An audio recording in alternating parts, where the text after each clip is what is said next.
새벽 3시 천장을 보고 있습니다. 내일 중요한 일이 있는데 잠이 안 와요. 억지로 눈을 감았다 떴다를 반복합니다. 다음 날 사람들의 작은 말 하나하나가 칼처럼 느껴집니다. 동료의 농담에 짜증이 나고 연인의 안부 문자에도 뭐가 어쩌다는 거야? 라는 생각이 먼저 듭니다. 성격이 나빠진 줄 알았어요. 그런데 아니었습니다. 잠을 못 잔 뇌가 세상을 적으로 인식하기 시작한 겁니다. 오늘은 수면 부족이 감정을 어떻게 망가뜨리는지 심리학과 뇌과학 양쪽에서 들여다보겠습니다. 잠 좀 못 잤을 뿐인데 뭘 그래? 우리는 수면 부족을 가벼운 피곤함 정도로 생각합니다. 그런데 실제로 잠이 부족한 다음 날을 떠올려 보면 피곤한 것만이 아닙니다. 별것 아닌 말에 화가 나고 작은 실수에 짜증이 폭발하고 평소 같으면 넘길 상황에서 눈물이 나기도 합니다. 동시에 사람이 만나기 싫어지고 혼자 있고 싶어집니다.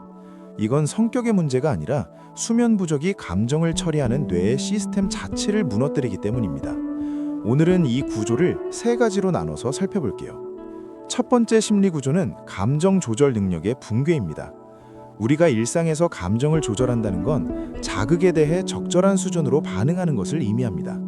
누군가 농담을 했을 때 이건 농담이야, 넘기자 라고 판단하는 과정. 연인이 답장이 늦었을 때 바쁜가 보다 라고 생각할 수 있는 여유. 이게 감정 조절입니다. 수면이 부족하면 이 조절 능력이 현저히 떨어집니다. 농담을 비난으로 받아들이고 늦은 답장을 무시로 해석합니다. 감정의 볼륨 조절기가 최대치로 고정된 상태예요. 작은 자극에도 과잉 반응이 나오고 과잉 반응이 관계에서 갈등을 만들고 갈등이 스트레스를 만들고 스트레스가 다시 수면을 방해합니다. 악순환이 시작되는 겁니다. 이때 뇌에서는 이런 일이 일어납니다.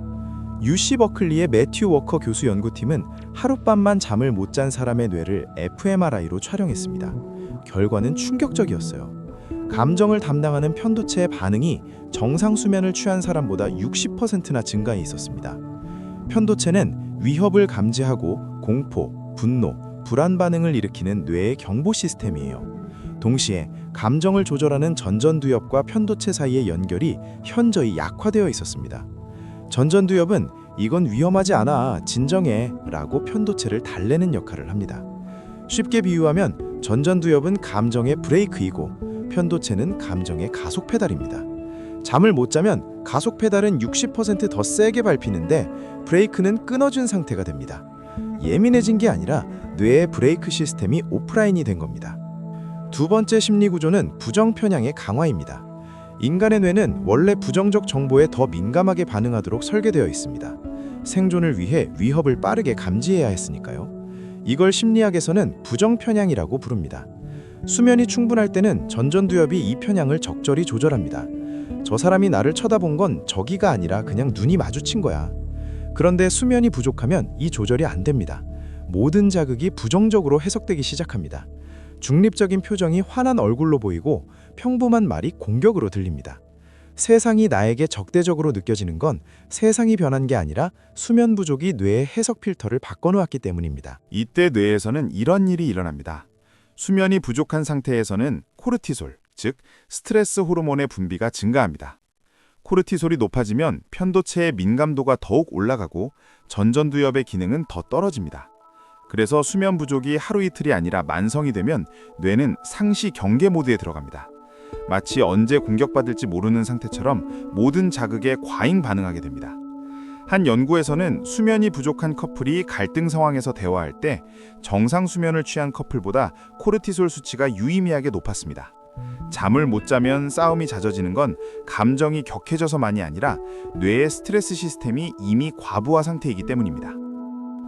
세 번째 심리 구조는 사회적 위축과 고립입니다. 수면이 부족하면 사람을 만나기 싫어집니다. 약속을 피하고 연락을 미루고 혼자 있고 싶어집니다. 이건 내향적이 된 게 아니라 뇌가 에너지를 보존하기 위해 사회적 접촉을 차단하는 반응입니다. 문제는 이 위축이 관계를 손상시킨다는 겁니다. 연인은 요즘 왜 차가워졌어? 라고 느끼고 친구는 연락 안 하더라 라고 멀어지고 가족은 얼굴 좀 봐라 라며 서운해합니다. 수면 부족이 직접 관계를 망가뜨리는 건 아니지만 사회적 위축이라는 중간 단계를 거쳐 관계의 균열을 만듭니다. 이때 뇌에서는 이런 일이 일어납니다.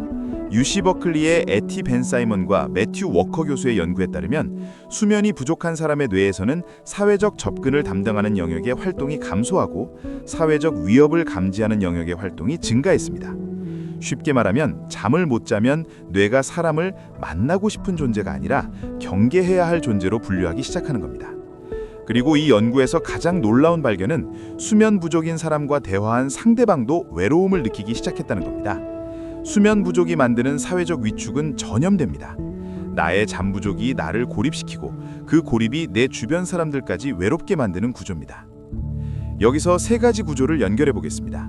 수면이 부족하면 감정 조절 능력이 무너지고 부정 편향이 강화되어 세상이 적대적으로 보이고 사회적 위축이 관계를 고립시킵니다. 심리 구조 세 가지가 뇌의 세 가지 시스템과 연결됩니다.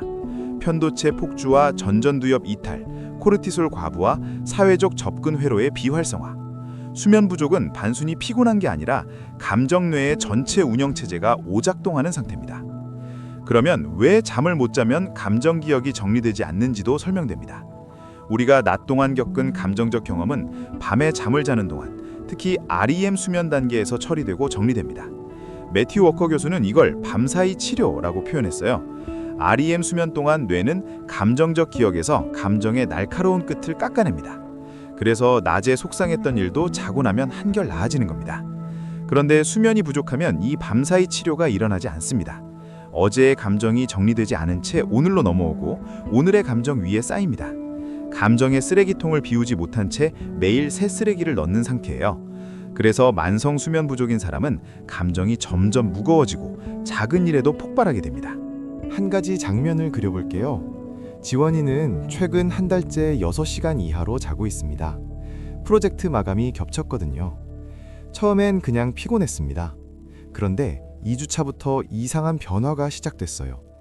동료가 "이거 다시 확인해 볼래요?" 라고 한 말이 "네 일이 엉망이야" 로 들렸습니다.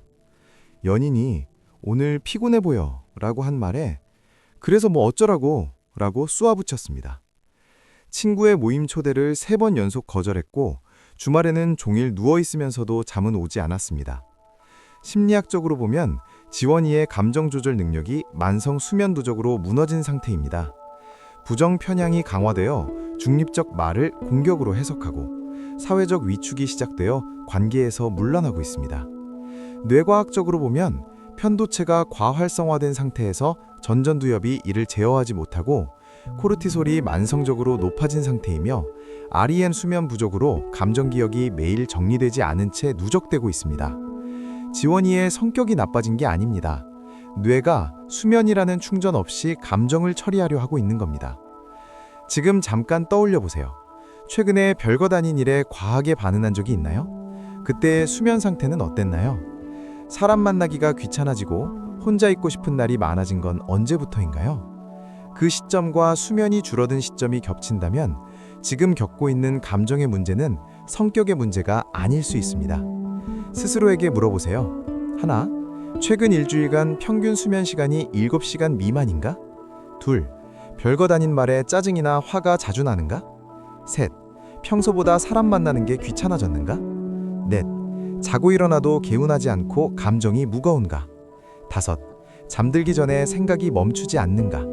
3개 이상이라면 감정의 문제보다 수면의 문제를 먼저 돌아봐야 할 수 있습니다. 첫째, 수면 시간을 확보하세요. 성인 기준 7시간, 8시간이 권장됩니다. 시간이 없어서가 아니라 수면을 줄이면 감정 조절 능력이 무너지고 관계가 손상되고 결국 더 많은 시간을 잃게 됩니다. 수면은 사치가 아니라 감정의 인프라입니다.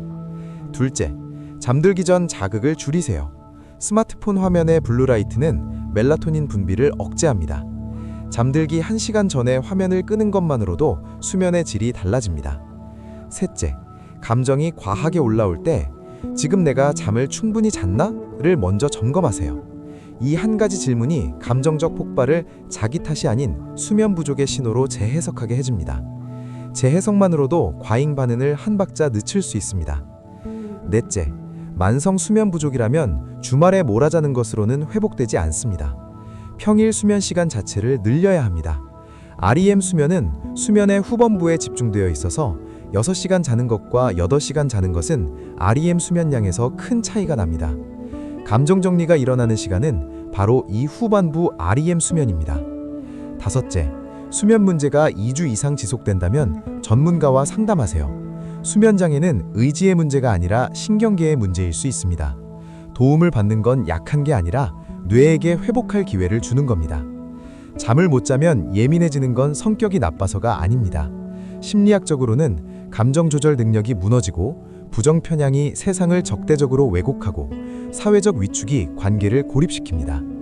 뇌과학적으로는 편도체가 60% 폭주하는데 전전두엽의 브레이크는 끊어지고 코르티솔이 스트레스를 증폭시키고 REM 수면 부족으로 감정 쓰레기가 매일 쌓입니다. 수면은 단순히 쉬는 시간이 아닙니다. 감정을 정리하고 관계를 지키고 내일의 나를 보호하는 뇌의 유지보수 시간입니다. 마지막으로 하나만 생각해 보세요. 최근 가장 예민했던 날, 그날 밤 잠은 잘 잤나요? 이 이야기가 낯설지 않다면 오늘은 나를 위해 끝까지 들어주셔서 감사합니다. 여러분의 마음을 조금 더 가까이 들여다보는 시간이었습니다. 공감이 되셨다면 좋아요와 구독 부탁드려요. 더 많은 분께 이 이야기가 전해져요. 다음 영상에서도 마음을 들여다보는 이야기로 찾아올게요. 심리현미경이었습니다. 감사합니다.